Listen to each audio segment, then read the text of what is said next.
Season 21! It is here and it is outstanding, and with it we have new ranked splits to play, new goals to attain, and I've got the tips that are going to be a lot different than last season's tips guide. I'm going to tell you exactly how I am flying through the ranked leaderboards right now, making my way to the top, using only the wingman in fact. I promise you, these tips are going to be very useful, and I'm breaking it down differently this season around. There are 3 maps: Broken Moon, Kings Canyon, and World's Edge. I'm going to give you specific tips for all 3 maps, some things about the legends, a couple things about weapons, but I promise this is going to be a useful video. I am not going to regurgitate the same old talking points you hear on every other ranked guide. I'm going to give you specifics. So without further ado, let's get down to the nitty gritty. Let's first talk about the newest ranked map, the new and improved Broken Moon. The first tip I have to rank up very quickly in Season 21 is if you are playing Broken Moon, don't contest anybody off the drop. Seriously, they added a billion POIs to this map. This is the most loot-dense map we have ever seen, and there's plenty of space for your team to land and get all the loot you need and get up to blue shields before you fight anyone. The last thing you want to do is continually take early negatives in 20th, 19th, 18th place because you lost a contest when there's 7 free POIs on the map. 50-50 drops and true contests are one of the most random RNG events in this entire game because you and an enemy can each land on a bin right next to each other. You get a P2020 and he gets a Peacekeeper with a purple bolt. Of course he's going to win, and you didn't get outskilled, he just had better luck. There's no reason to allow luck to affect your games, especially this early when there's so many POIs on Broken Moon. Land by yourself. Plus, you're going to get free placement points because all the other bozos that are contesting are going to die off, and you're going to take your first fight with already only 14 squads left. I promise. It's so worth your while to just explore the map. You don't have to land at Dry Gulch every time. Try out some other POIs. I promise. This is an incredibly loot-dense map. You will get better shields, you will get better loot, and then you'll run down and get all your KP. I promise. There's plenty of fight opportunities going forward. Don't waste your RP on contests on Broken Moon. It's just not necessary. Tip number 2 for Broken Moon: because there are so many bins scattered all around the map and the map is so filled with Evo harvesters, you can very easily get to purple shields by the end of your first fight or even before you take your first fight simply by rotating to the next door POI. For example, if you are landing at Dry Gulch, go ahead and rotate down towards Production Yard. By the time you get done, you'll have either fought 1 team or collected 2 Evo Harvesters and plenty of support assault bins, or hit either of the 2 beacons, and you're going to have purple shield. I can't stress enough, this is the most loot-dense map we have ever had. It is so easy to get to purple shields, and if you landed a POI, loot it up well, rotate down to the very next POI, regardless of if it's in zone or not, just go there. I promise you're going to get either a fight or an opportunity to get to purple shields before you fight, and both of those are extremely valuable. I can condense tip number 2 into simply this: land at your own POI, loot it up well, and then go raid the next door POI. Whether there's a team there or not, that is a key part of successful early games on Broken Moon. The third and final tip for the Broken Moon portion of this video is a cautionary warning against bunkering down in some of these newer buildings that they have added. Tip number 3 is simply be a little bit wary of some of these buildings on Broken Moon that they added, especially the ones with the zip lines that go up through the first and second floor, the kind of spaceship looking buildings.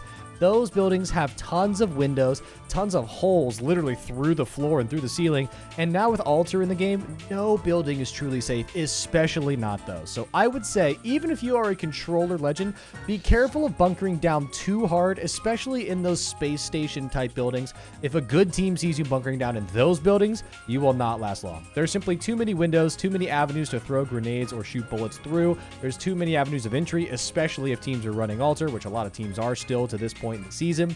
I would just caution against playing those buildings. Some of the old traditional buildings, like the old POI specific buildings, those can be good, but a lot of the spaceship looking buildings that are in the middle of the map and kind of fill up the no-name areas, I would be careful about bunkering up in those too hard. They are typically not very safe. If you guys are finding this video useful so far, please do consider hitting that subscribe button. It's free and it helps me out a ton, and this is the only time I'll ask. So thank you guys. On with the next tips. Kings Canyon has made its way back into the ranked rotation, and this is a very small and somewhat difficult map to survive on. So here are my tips for surviving and gaining more RP, specifically on Kings Canyon. Tip number 4, first tip for Kings Canyon: the best place to land on Kings Canyon is either on the very outskirts of the map or in the dead center at Bunker and those little houses along the river. Let me explain why. On Kings Canyon, there are third parties everywhere. It's very hard to figure out where everyone's coming from. So if you are on the very, very, very edge, you are going to be in a great spot for making sure no one is on your back, no one's pushing you through zone. You should have your backs relatively cleared and you can walk in with the zone and play edge. But if that's not your playstyle, bunker and that little no-name area on the hillside, kind of hillside outpost, and all those houses in the riverbed right by bunker have a lot of loot and they are very rarely landed at. So if you're more of a center zone, get to the middle early type of person, I would actually, for the first time in a long time, suggest bunker and that little bunker river houses section. It's really not that bad if you're a center zone type of player.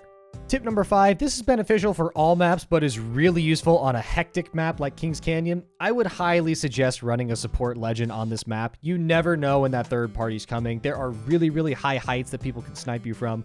This is just a tough map to survive on, and if you've played ranked for any extended amount of time, you know that Kings Canyon, while very fun, can be very, very frustrating. It's absolutely in your best interest to run a support legend just so you can craft banners. It may feel like admitting defeat, but I promise it's better sometimes to just run away, tuck your tail, and craft some banners later than it is to die early unnecessarily. This map especially, somewhat Olympus as well, but really Kings Canyon is one of the most dangerous maps in the game, and having a support legend giving yourself the ability to re-up those lives and craft banners again, it's really useful. Tip number 6, on Kings Canyon, there are some specifically really strong high ground areas, such as the walls around repulsor and artillery, the high ground and crash site, and other areas that are just really, really, really strong, unnecessarily, unreasonably strong high ground areas on Kings Canyon more so than any other map. I highly suggest if you have your KP to go ahead and try and claim some of those high ground spots.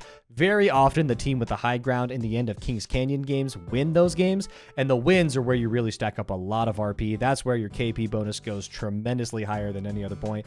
If you are really trying to make sure to get some wins, go ahead and grab that high ground once you get some kills. The walls, like I said, by artillery, by repulsor, the crash site height, all of that is really, really strong and super useful, especially on Kings Canyon. Highly suggest if you've already got your KP, go ahead and claim that high ground spot. Kings Canyon is so unbalanced with heights, and I promise you, you're not going to regret grabbing high ground early. We're down to our final 4 tips for this season, and I'm going to give 1 World's Edge tip and then 3 more general tips because World's Edge has been in rotation for forever. You probably already know. And the 7th tip is actually do what you're comfortable with. Everyone has their set rules, set ideas they follow on World's Edge, and I promise you, other than Sky West and Trials because the loot there is insane, pretty much everywhere you can land at World's Edge can do the job for you.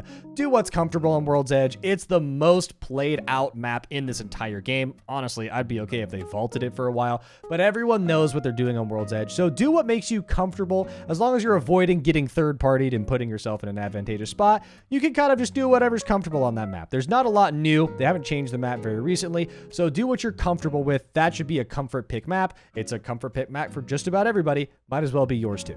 Tips 8, 9, and 10, we're going to rapid fire through them right now. Number 8, the weapon meta has not changed. They did not nerf the Hemlock very well at all. They did not nerf the Havoc, period. And the Wingman is back on the ground. So truly, the best weapons are still the Hemlock, the Havoc, the Volt, and then throw the Wingman in there because this thing is insane. If you guys have been watching my stream, I'm actually going from bronze to pred with only the Wingman, as you've seen in all of this gameplay in this video. These are the weapons to run, I promise. If you're good with other weapons, you might as well run it. If you're good with a weapon, pick it up. But these are the meta weapons. I promise you're going to want to run it. That's tip number 8. That's the weapon meta. Tip number 9, the legend meta also unfortunately stayed largely the same. They did not nerf or buff very many characters realistically. They did some things that make characters a little more enjoyable, like Crypto is a little bit more usable because his drone flies a little bit faster and he can, ping banners or whatever. But let's be honest, it's still the same meta as last season. They did not change enough characters to really, really make them viable in a high stakes, high level ranked meta. I still believe you should pick your character that you like the most, because if you like the character the most, you're probably the best at them because you've got the most experience playing them. But Conduit, Bangalore, Bloodhound, still really, really strong.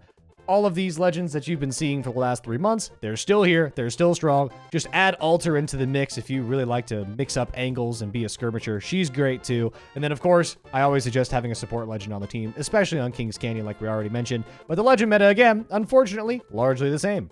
The 10th and final tip that I have is, guys, please stop fighting in round 2 zone. I've been playing this game for a week and a half, and the amount of people running out into round 2 zone to then die in ring is preposterous. I don't know what has happened this season that makes everyone think that they'll just survive ring 2 before ring 3 starts closing 300 meters, 400, 500 meters away from even the current zone, much less the next one. It's getting ridiculous. So tip number 10, go to zone. Just go to zone. It's going to be fine. You're going to get your KP. Everyone's in the ring is going to be fine. You fight them there too. Stop fighting in ring 2. I'm watching people kill themselves over and over again in ring 2. It doesn't make any sense. And on that note, those are my 10 tips for season 21 ranked. Of course, this is just split 1. Perhaps we'll have to reevaluate, readjust in the next split for this season in about 5 weeks if they happen to change the point system at all. But these are my tips. I hope you find them useful. If you did, please do consider subscribing. I appreciate you very much.